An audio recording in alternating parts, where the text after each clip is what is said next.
The abuse in my case was only physical a handful of times.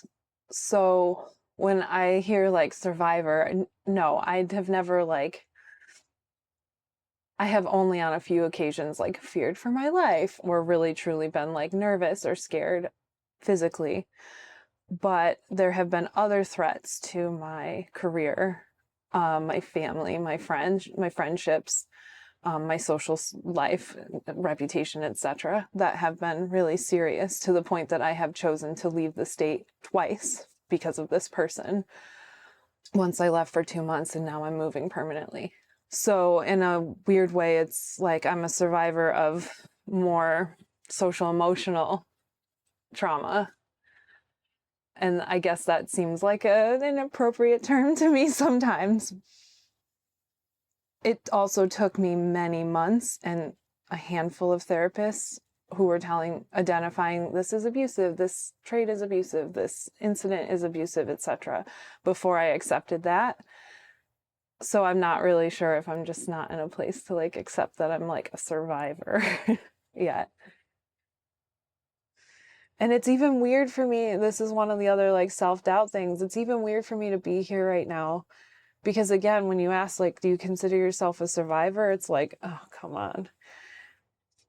No, I know that there are women in this city that have had guns held to them. There are women in this city that have been actually killed by their abuser and in this world. Like, I roll my eyes at my own self sometimes, but it is my experience. It is something that has ruined my life. Temporarily, hopefully. I think originally a lot of people believed me because I think they saw me change overnight and have this like acute response, so to speak, at the end of the relationship.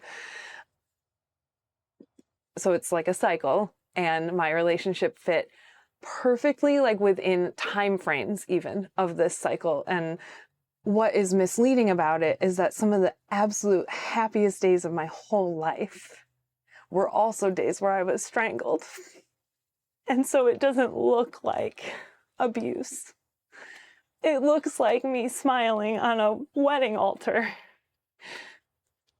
You know, I was genuinely happy in a weird way. I was ecstatic, overlooking really significant problems. The abuse became so severe at the end, and he was basically telling me he never loved me, he was never attracted to me, he was going to go sleep with this artist girl all summer and consider our marriage and this and that. I couldn't take it anymore. He like threatened to kill me while driving one day. He kept telling me that he wanted to have these conversations and he loved me and he cared about me, and every time we went to have a conversation it was just like him screaming at me, to the point that I just left. And so I think a lot of people at that time believed me that something was going on, but the more I started to unpack the entirety of the relationship and realize that it was abusive throughout, you know, I mentioned an instance where he strangled me once. I started to realize that every day there was something. And again, rarely was it physical, but he's a huge guy, and it would just be sometimes like slamming things or screaming at me while he was driving, and then like driving onto the rumble strip to be threatening. And people in my life are like, really? Is that like abusive though, to drive on the rumble strip? And it's like, you weren't there, and he was like threatening to crash the car. And I later learned, I think one of the most reassuring things, and thank God for Willow for this, that that's actually a really common thing in abusive partners, that they'll use a vehicle to threaten you. And he did it all the time.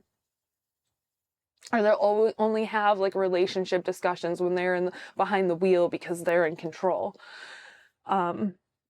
So I've had a lot of friends that have like very much so stepped back from me, including one woman who was in an abusive marriage and was given permission by her church to leave that marriage. And she still like is friends with my ex and is like, oh, but really, like, because it wasn't as bad as hers. Okay, her husband was actually beating the crap out of her, you know? I have two friends that witnessed my ex shove me, and that's some information I need for court. And they're like, well, we saw it, but we don't want to be involved in an affidavit. So it's very complicated. And then there are other people that I've met that have been more validating of my experiences than I have of my own experiences. Things that they've been like, oh, that's abusive. Oh, he said what to you? That's so wrong. And it's things that sometimes, and this happened in our relationship, I would repeat verbatim things that he said. And people would have these like visceral, ew, gross reactions to them. And I would be like, oh no, he was just kidding. And they're like, that's not cool, that kind of thing. The first couple of weeks that we knew each other, we were like texting back and forth. This is kind of right before the pandemic. We had hung out and like interacted a couple of times, and I was clearly flirting with him and this and that. And we had this whole text conversation going that I later learned was a total lie. It was a total lie, like 4 months of total lie. And finally he was like, oh, if I had told you the truth, like you wouldn't have dated me. And so again, like when people are looking at me from the outside, and we have hundreds of mutual friends, unfortunately me and this person like have very entwined lives. Nobody sees those things. He didn't leave a black and blue mark on my eye, but he lied to me for the first 3 months about who he was and what his career was and who he had dated, and everything was a lie. The first Christmas that we were together, we had just said I love you to each other for the first time. And we were driving home back from his parents' house along the shore of Lake Ontario, and you can see all those beautiful houses with like the Christmas lights and stuff. And we were like being romantic and taking the scenic route and whatever, and holding hands. And I remember us being like, so we are in love, but like, I want kids and you don't want kids. And I remember being like, I don't know, I'm nervous about pursuing this because like, I promised myself months ago that if I get in a relationship again, it's going to be the one, it's going to be the real deal. And so I knew I was like really in love with him at that point, and I loved his family. Everything about him was like checking out, or all the boxes, or whatever you want to say, except the kids thing. And he told me that he wasn't 100%, but I was the right girl, and let's just see where things go, things like that. And I just remember like really wanting to enjoy that. It was Christmas, my birthday's on Christmas, so it was like, I really enjoyed that evening and that night. And again, we had just said I love you, and it was like super romantic and all these things. But I would go back to that girl and just be like, follow your gut. Like, this is before the abuse happened. This is the trauma bonding stage. This is the like intense love. Like, you're the right girl. You're amazing. You're all these things. And I would tell that girl to like not overlook that feeling. And it wasn't long after that before actually, it was just about 2 months after that, not even. I was also driving. And we were going to go skiing with my family, and he had never been snowboarding before. And he wasn't mean, but he was like really sharp with me in the car. And I remember it like, it made me cry. I had like talked over him or something like that, but like we were having this, I was explaining snowboarding to him, and I was like excited about it or whatever. And I think he was nervous, and he was like meeting my dad and all these things. And he just kind of like snapped at me. Again, it was super brief, but I remember being like, wow, I hate this feeling. No one's ever like barked at me like that before over like explaining something. I'd probably tell that girl to follow her gut. But a lot of times when I look back on this, it's like, if I had done that to him, he would have flipped out. If I had said the same thing to him, it would have been this day ruined. And so again, like in healing from this, you start to realize that there are so many times where if the shoe was on the other foot, it would absolutely not have been okay. If you had been the person that said that or did that instead, it would have absolutely not been okay. And he knows that. And it's taken me a long time to accept that, like, he knows that. What I want people who have not experienced domestic abuse like this or narcissistic abuse is that it's so real and it is so confusing. And everything that I've read and what I'm experiencing, it takes years to unpack the nuances of how this abuse works and how this like manipulation and control works. My ex is very smart. He's incredibly smart. He knows what he's doing, and that's been like one of the hardest things to grapple with, is that this was a game for him from the beginning. And I cry at night every day wishing that it wasn't a game, because it was my life. He was the love of my life. To this point, he still is like the person I love most. I see him in court and I still want to just like grab his hand, you know? And that's like a fool's errand sometimes, you know, to even think that, oh, things could have been different, because they couldn't have. I think the hardest thing for me to let go of at this point is that, again, like the happiest days of my life were with this person, who even on those happiest days would do something harmful, or those happiest days are part of this like narcissistic abuse cycle where they're like love bombing you and telling you they want to marry you and like you're the most perfect girl they've ever been with, and if 17-year-old me could see me now, and like you know, getting their family to make you these like beautiful handmade personal gifts, and like, you know, it was perfect. But then again, on the flip side of that, there was times where he strangled me. There were times that he threw things. Every day he's angry about something, acutely, aggressively angry about something. It didn't even always have to do with me. It could just be that the wind was blowing on our camping trip. Like, you know, it's just been really hard to process all of it because of how much I just like let go or overlooked. Grief has really impacted this healing process. I grieve the happiest time every day.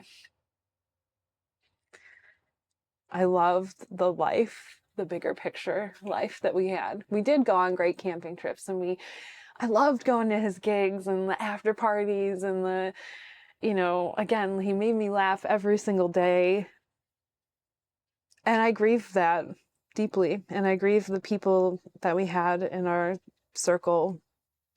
Yeah, a year and a half ago, I had a totally different life, and I grieve it all the time. And it's weird to grieve something that was really harming you. I didn't know how harmful it was until I walked away. It is kind of like a drug in that way. It's hard. I'm leaving the city because of the grief. I can't take it.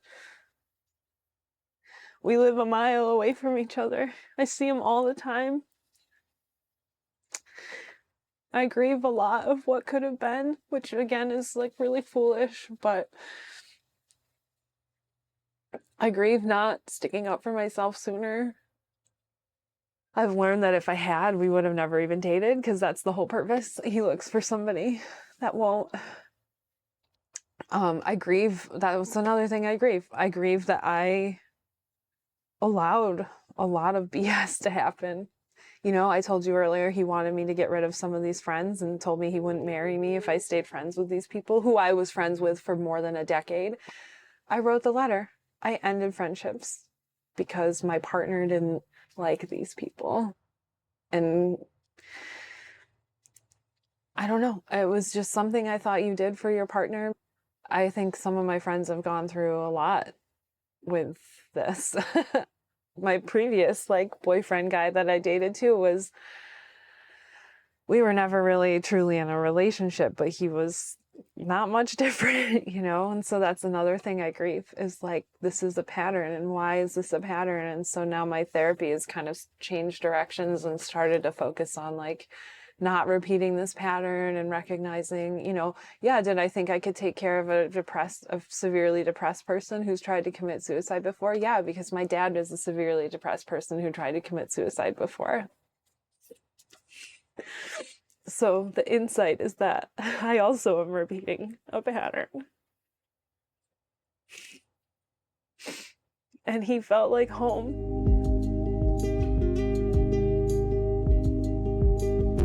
I know my experience. I know how I felt that night when he choked me. I know that it wasn't, okay, maybe he was drunk or whatever, but I know that it was scary. And I know that the time that he threatened to kill me was so scary, even though I hid it and like, I'm brave, but I was genuinely terrified.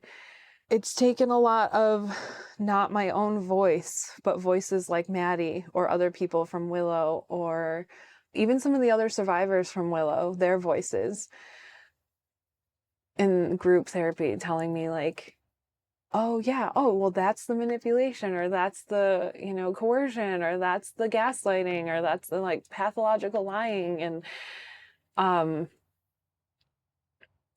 it's taken a lot of me just really trying to not gaslight my own self again, when they're like, well, but it wasn't that bad. Like, some people get angry and drive erratically, and, you know, some people get angry and, you know, he clearly was drunk, so he didn't mean it, or, you know,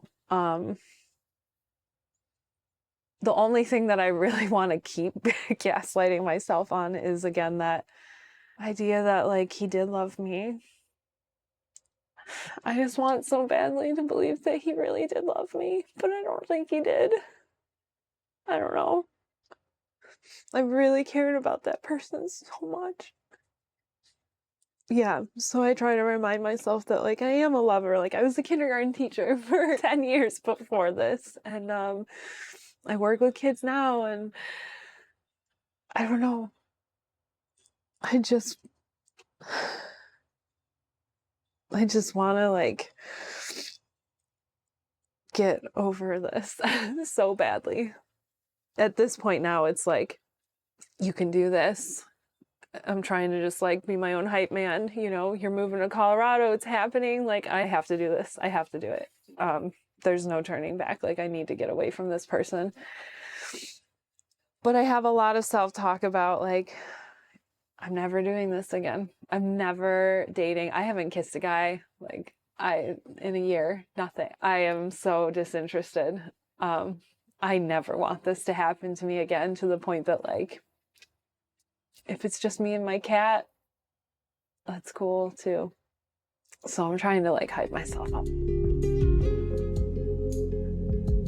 Last fall, I was better than I am now. One thing that I really love Maddie from Willow for, when I was doubting myself and like, how bad was it really? And she was like, well, you know what? What we see in trauma survivors is that they change their patterns. So you've done everything you can to avoid your ex. You've left social scenes. You've ended mutual friendships. You've blocked people on Instagram, on social media. You've left the state. You're now moving out of state again. You've heeded his threats and warnings to like not go near him, not contact his friends, not tell people about the abuse. Those are signs of people who are afraid of somebody. Those are signs of people who are usually, you know, the victim, that are leaving, that are, you know, trying to make peace with this person that was horrible to them and try to get them out of their life, or only have them in their life in like a peaceful way. But I was like, I don't know why I'm getting an order of protection. I haven't talked to him in months. Like, you know, she was like, yeah, that's how they continue coercion and control. That's so that you don't contact his family upon leaving. That's so that you don't contact his friends.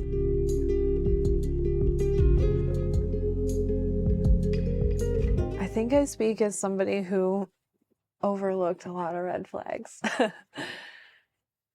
I speak as somebody who just love this person beyond what was probably appropriate. I really hope that I'm speaking as somebody who's going to overcome this. We'll see about that one. I speak as somebody who really wants the world to understand what narcissistic abuse is and how it's somewhat predictable and cyclical. And I also speak as somebody who really wants people to understand, in my experience anyway, there is so much more damage done in the emotional, psychological forms of abuse than the physical. Again, the physical things I've gotten over many months ago, but the psychological abuse and the trust issues, it's damning to my life. I speak as somebody who wishes that everybody who knows someone who is going through something like this, or saying like he was abusive or whatever, and you might be rolling your eyes, or you might be questioning because it's your friend, your brother, your neighbor, the good guy. There really is so much more to this than you can understand. Nobody abuses their partner in broad daylight, or if they do, it's like so severe. Like that's criminal,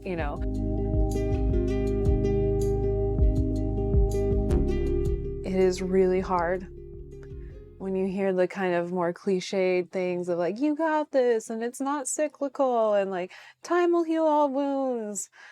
There's no healing journey pattern, like step 1, do this, step 2, do that, and now I'm a yogi, and now like, okay.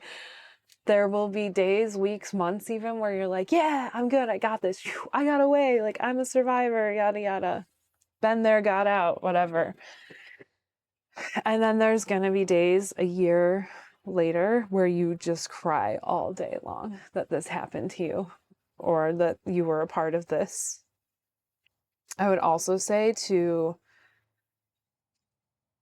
be gentle with yourself. I engaged in what me and my therapist have identified as like reactive abuse. I've apologized to him profusely, and I've apologized to myself a million times, but I'm still really regretful. I don't know.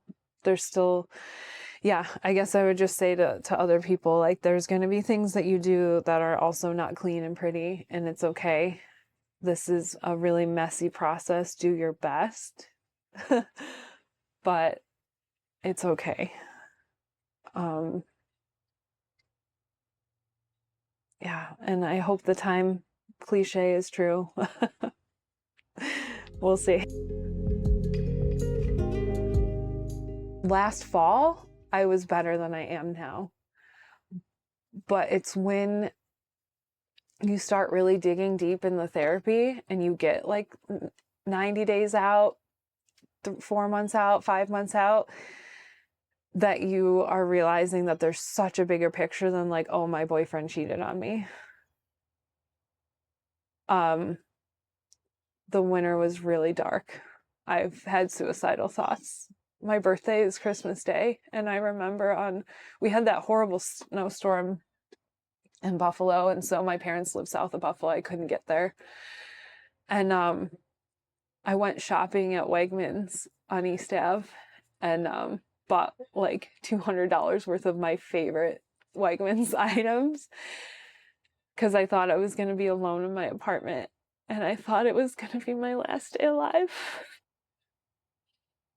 And then I have these amazing friends that they didn't know. I just don't think they know to this day that I was having those thoughts, but they called me up and were like, hey, like, for anyone who can get here, because of the storm, but for anybody who can get here, we're just going to have Christmas. Why don't you come spend Christmas Eve at our house? And I slept on their couch.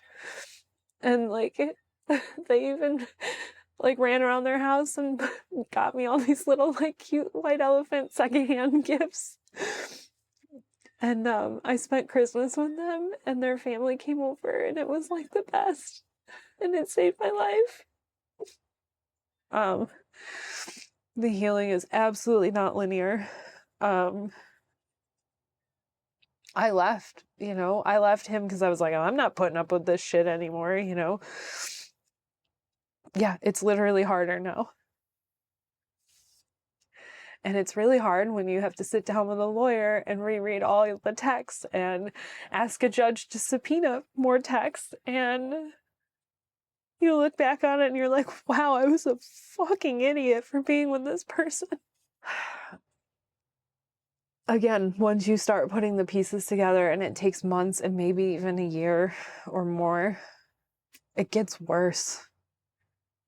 And then you have these moments like last night, I was like really close to like forgiving him for everything, because I understood that he's, I don't know, a product of probably abuse too. And so it's so confusing. It's so confusing. And I really want people to understand that.